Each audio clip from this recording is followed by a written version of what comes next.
ప్రభునందు ప్రియమైనటువంటి వారులారా, మన ప్రభువును రక్షకునైనటువంటి యేసుక్రీస్తు వారి యొక్క శుభనామములో మీ అందరికీ నా హృదయపూర్వకమైన శుభములు వందనములు తెలియజేస్తున్నాను. ఉదయకాలం దేవుని వాక్యాన్ని ధ్యానం చేసుకుందాము. వాక్య ధ్యానం కొరకు మనం తీసుకున్న లేఖన భాగం జెఫన్యా గ్రంథము 3వ అధ్యాయం 17వ వచనం చదువుకుందాం.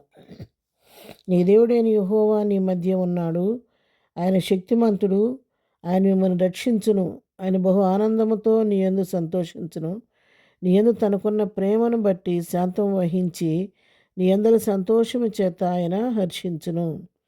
మరి ఈ మాటలు మనం వింటున్నామండి. దేవుడు ఎప్పుడు మనతో కూడా ఉండే దేవుడు, మన మధ్యలో నివసించే దేవుడు. ఆయన ఎన్నడూ కూడా మన విడువని ఎడబాయని దేవుడు. మనం ఎక్కడున్నప్పటికీ, ఏ స్థితిలో ఉన్నప్పటికీ ఆయన మనతో కూడా ఉండి మనల్ని నడిపించే దేవుడై ఉన్నాడు. మరి వాక్య భాగాన్ని మనం చూసుకున్నట్లయితే మత్తయి సువార్త 18వ అధ్యాయం 18 నుంచి 20 వరకు చదువుకుందాం. భూమి మీద మీరు వేటిని బంధింతురో అవి పరలోకమందును బంధింపబడను, భూమి మీద మీరు వేటిని విప్పుదురో అవి పరలోకమందును విప్పబడనని మీతో నిశ్చయముగా చెప్పుచున్నాను. మరియు మీలో ఇద్దరు తాము వేడుకొని దేనిని గూర్చి అయినను భూమి మీద ఏకీభవించిన యెడల అది పరలోకమందున నా తండ్రి వలన వారికి దొరుకునని మీతో చెప్పుచున్నాను. ఏలయనగా ఇద్దరు ముగ్గురు నా నామమున ఎక్కడ కూడి ఉందరో అక్కడ నేను వారి మధ్యన ఉందునని చెప్పాను. చూసారా, ఎంత శ్రేష్టమైనటువంటి వాక్యం ప్రభు మనకి ఉదయకాలం అనుగ్రహిస్తున్నాడు. భూమి మీద ఇద్దరు ముగ్గురు యేసుప్రభు వారి యొక్క నామం పేరట ఎక్కడ కూడుకున్నప్పుడు కూడా వారి మధ్యన ఉంటాను అని చెప్పి దేవుడు వాగ్దానం చేస్తున్నాడు. అవును ప్రియారా, ఇది మనం ఎప్పుడైతే ఏక మనసుతో ఏక హృదయంతో ప్రభు సన్నిధిలో చేరి మనం ప్రార్థించడం మొదలు పెడతామో అప్పుడు ప్రభు మన మధ్యలోనే ఉంటాడు. ఆ పై వచనంలో చెప్తాడు, భూమి మీద ఇద్దరు ఏకీభించి భూమి మీద దేన్ని విప్పితే నేను దాన్ని విప్పుతానంటున్నాడు పరలోకంలో. భూమి మీద ఇద్దరు ముగ్గురు నామం పెట్టి దేన్ని బంధిస్తే పరలోకంలో దాన్ని బంధిస్తానంటున్నాడు. అవును, మనం ప్రార్థన చేస్తున్నప్పుడు మనం ఒంటరి వారం కాదు. మనం ఇద్దరు ముగ్గురు ఏకీభించి ఒక విషయం కొరకు ప్రార్థన చేస్తే ప్రభువు మనతో కూడా ఉండి ఆ చేసిన ప్రార్థనకు ఆమేనని ఆయన ఆ ప్రార్థన ముద్రించి దానికి తప్పకుండా జవాబిచ్చే దేవుడై ఉన్నాడు. ఆయన ఎప్పుడు మనతోనే ఉంటాడు. మనం ప్రార్థన చేసుకునేటప్పుడు ఏంటి, వాక్యం ధ్యానం చేసుకునేటప్పుడు ఏంటి, మరి పని పాటలు చేసుకునే సమయం ఏంటి, మరి ఉద్యోగాల కొరకు, చదువుల కొరకు బయటికి వెళుతూ వస్తున్నప్పుడు రాకపోకల్లో అన్ని సమయాల్లో కూడా ప్రభు మనతో కూడా ఉండి ఆయన నడిపించే దేవుడై ఉన్నాడు.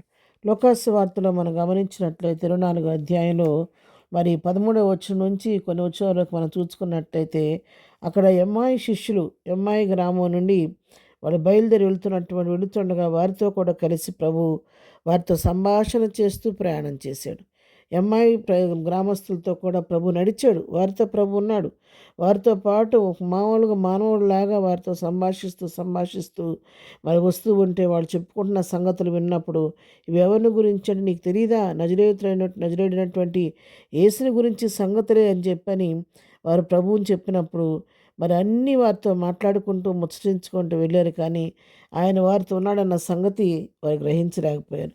ఎప్పుడైతే తమ గృహానికి ఆహ్వానించిన తర్వాత మరి అయ్యా, మరి మాతో కూడా ప్రయాణం చేసి వచ్చావు కదా, అలసిపోయావు కదా, మా గృహంలోకి వచ్చి కొంచెం సాయంకాలం అయిపోతుంది, ప్రొద్దుగుంకిపోతుంది కదా, కొంచెం వచ్చి మాతో పాటు కొంచెం సమయం గడిపి కొంచెం ఆహారం పుచ్చుకొని వెళ్ళమని బలవంతం చేస్తే మరి ఆ గృహంలోకి వచ్చాడు. 30వ వచనం, ఆయన వారితో కూడా భోజనం నాకు కూర్చున్నప్పుడు ఒక రొట్టెను పట్టుకొని స్తోత్రం చేసి దాన్ని విరిచిద వారికి పంచిపెట్టగా వారి కన్నులు తెరవబడి ఆయనను గుర్తుపట్టారు. అంతటా ఆయన వారికి అదృశ్యుడాయను. చూసారు, ఆయన అదృశ్య స్వరూపిగా వారితో ఉన్నప్పుడు కూడా వారు ఆయన గ్రహించలేకపోయారు. కొన్నిసార్లు మనం కూడా మనతోనే ప్రభు ఉంటాడు, అన్ని పరిస్థితుల్లో ఆయన మనకు తోడు ఉంటాడు, కానీ మనం ఆయన గ్రహించలేము. ఎప్పుడైతే ప్రభు వారి రొట్టెను విరిచి వాళ్ళకి అందించాడో, ఈ రొట్టెను తీసుకున్న వెంటనే అప్పుడు వారి కన్నులు తెరవబడి వారు ఆయన ప్రభు అని యేసు అని గుర్తించినట్లుగా మనం ఇక్కడ చూస్తున్నాం. కాబట్టి ఇప్పుడు ఇలా రాయి ఉదయకాలం దేవుని వాక్యం ద్వారా మనం నేర్చుకోవాల్సిన సత్యం ఏంటంటే, మన ప్రభు ఎప్పుడు మనం విడిచిపెట్టే దేవుడు కాదు, మన ఒంటరి వారం కాదు. మన పరిస్థితుల్లో మనకున్న దినస్థితిలో ప్రభు మనం విడిచిపెట్టిన ఎప్పుడు తలంచొద్దు. ప్రభు మనతోనే ఉంటాడు. ఆయన మన వెన్నుతట్టి ధైర్యం చెప్పే దేవుడు, మనతో కూడా నడిచే దేవుడు. కీర్తన గ్రంథం 139వ కీర్తనలో మనం చూసినట్లయితే 9 నుంచి చదువుతున్నాను, 8 నుంచి చదువుతున్నాను.